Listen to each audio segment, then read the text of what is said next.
Assalamualaikum. Jumpa lagi kita pada hari ini. Tajuk kita pada hari ini ialah siri kereaktifan logam. Okey, sebelum ni cikgu ada sebut dah siri kereaktifan logam. Kita akan lihat macam mana logam disusun di dalam siri kereaktifan. Okey, bermula dari kalium adalah logam yang paling reaktif sehinggalah ke bawah, semakin ke bawah semakin kurang reaktif terhadap oksigen. Okey, ada satu formula nak bagi ingat, sebab kalau nak hafal kalium, natrium, kalsium, magnesium, aluminium dan seterusnya, boleh guna formula mudah ingat. Kalau nak kahwin mesti ada zakat fitrah supaya perkahwinan kekal abadi. Okey, itu kalau untuk mudah ingat. Ini cikgu bagi formula, dah siap-siap untuk hafal siri kereaktifan logam. Okey, macam mana membina siri kereaktifan logam? Okey, siri kereaktifan logam merupakan satu senarai logam yang disusun berdasarkan kereaktifannya terhadap oksigen.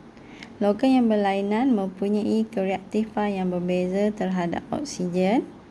Logam yang lebih reaktif bertindak balas lebih cergas dengan oksigen. Okey, kita lihat aktiviti 4.3,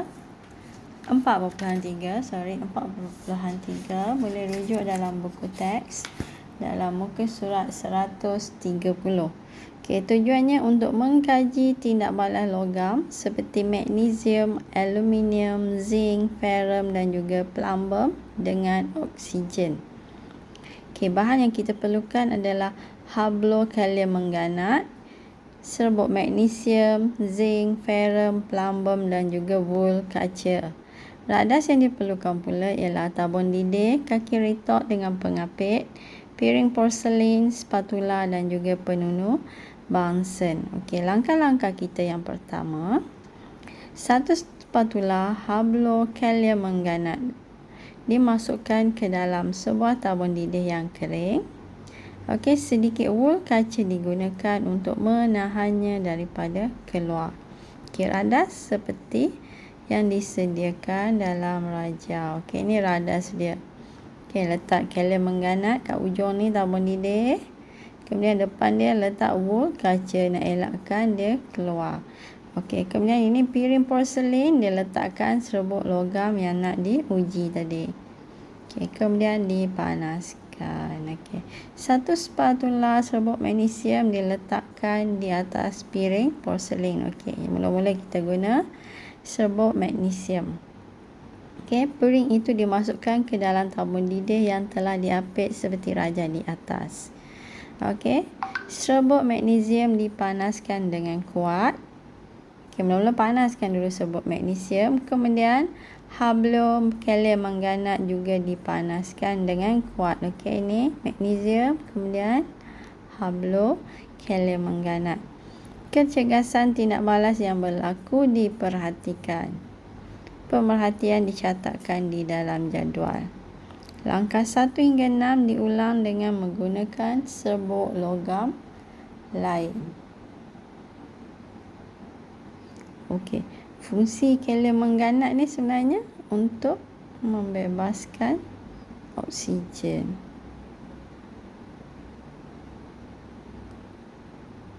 Pemerhatian. Okey, pemerhatian. Kecergasan tindak balas dengan oksigen. Okey, magnesium. Magnesium dipanaskan, logam menyala dengan cepat dan terang. Okey. Masa aluminium dipanaskan, logam menyala dengan cepat dan terang. Yang magnesium amat cepat dan terang, yang ini cepat dan terang. Kalau zinc bernyala dengan perlahan. Okey, bernyala dengan perlahan. Untuk ferrum tidak bernyala tapi hanya membara dengan terang. Tapi untuk plumbum membara dengan malap. So kita nampak yang paling terang ini adalah paling reaktif. Okey. So logam tambah oksigen kita panaskan tadi, dia membentuk logam oksida. So kalau magnesium tambah oksigen, hasil akhir dia adalah magnesium oksida, aluminium campur oksigen, aluminium oksida, dan seterusnya. Okey, perbincangan. Semakin cergas logam bertindak balas dengan oksigen, semakin reaktif logam itu terhadap oksigen. Urutan kereaktifan logam berdasarkan aktiviti 4.3. So tadi yang paling sangat cepat magnesium. So magnesium duduk depan. Kemudian dituruti oleh aluminium, zinc, ferrum dan juga plumbum. Okey, maksudnya semakin mengikut anak panah ni, semakin kereaktifan semakin bertambah. Okay, mana plumbum kurang reaktif, semakin bertambah magnesium paling reaktif yang kita buat aktiviti tadi. Okay, seterusnya kedudukan karbon dalam siri kereaktifan.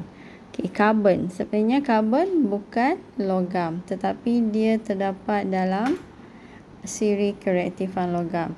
Bukan hanya karbon, kita ada juga hidrogen. Okey, hidrogen dengan karbon ada dalam siri kereaktifan logam. Lihat macam mana. Okey, aktiviti 4.4 mengkaji kedudukan karbon dalam siri kereaktifan logam melalui pemanasan bahan berikut. So, aktiviti 4.4 ada dalam buku teks muka surat 132. Okey. So kita nak kaji bahannya adalah zinc oksida, aluminium oksida dan juga plumbum 2 oksida.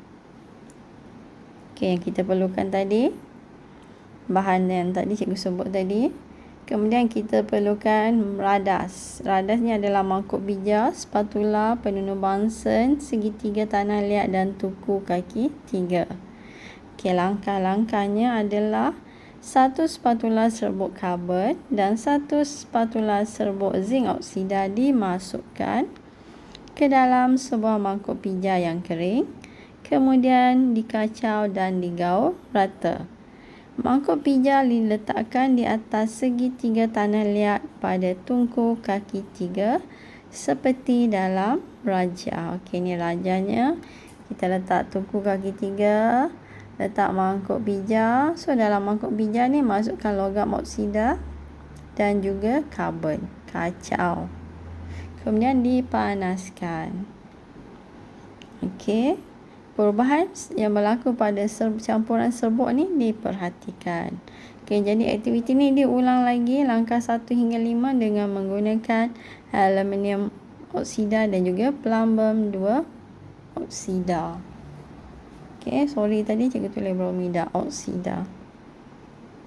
Pemerhatian. Okey, pemerhatian campuran zinc oksida campur karbon. Pemerhatian dia campuran dia membara. Okey, aluminium oksida campur karbon tiada perubahan. Maknanya tak terjadi apa-apa.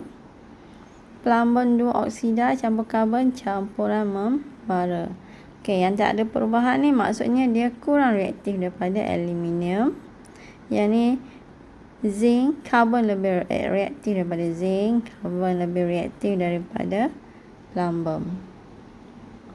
Seterusnya perbincangan. Okey, logam oksida campur karbon menghasilkan logam dan juga membebaskan gas karbon dioksida. Okey, contoh dia zinc oksida campur karbon dihasilkan logam zinc dan bebaskan gas karbon dioksida. Okey, kereaktifan kalau ikut tadi keputusan kita aluminium, karbon, zinc dan juga plumbum. Sebab aluminium tiada perubahan jadi dia kurang reaktif daripada karbon. So semakin ke depan semakin reaktif.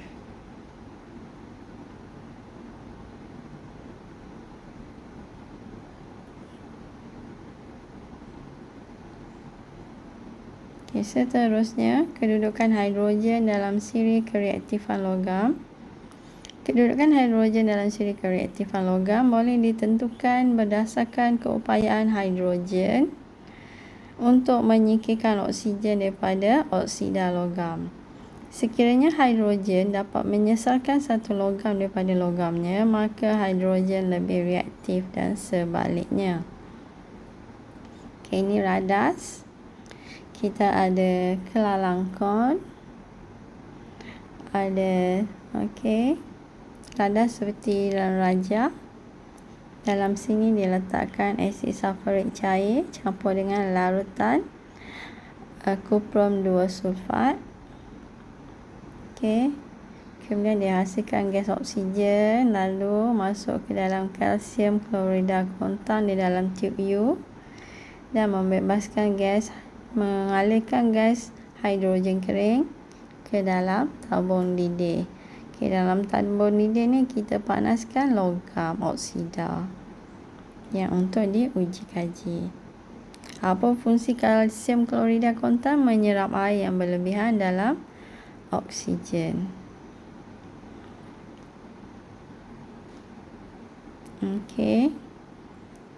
Hidrogen plus aluminium oksida. Pemerhatiannya, aluminium oksida tidak berbara dan dia berwarna putih. Jadi hidrogen tidak menurunkan aluminium oksida. Seterusnya hidrogen dan juga zinc oksida tidak berbara, tapi dia berubah menjadi kuning semasa panas dan putih semasa sejuk. Hidrogen juga tidak menurunkan oksida. Yang kedua, ferrum 3 oksida terbakar dengan terang. Sebut perang kemerahan berubah menjadi kelabu berkilat. Logam, ferrum dihasilkan. Hidrogen menurunkan ferrum 3 oksida kepada ferrum. Dan seterusnya boleh baca. Ini adalah hasilnya logam oksida tambah oksigen membentuk logam dan juga wap air.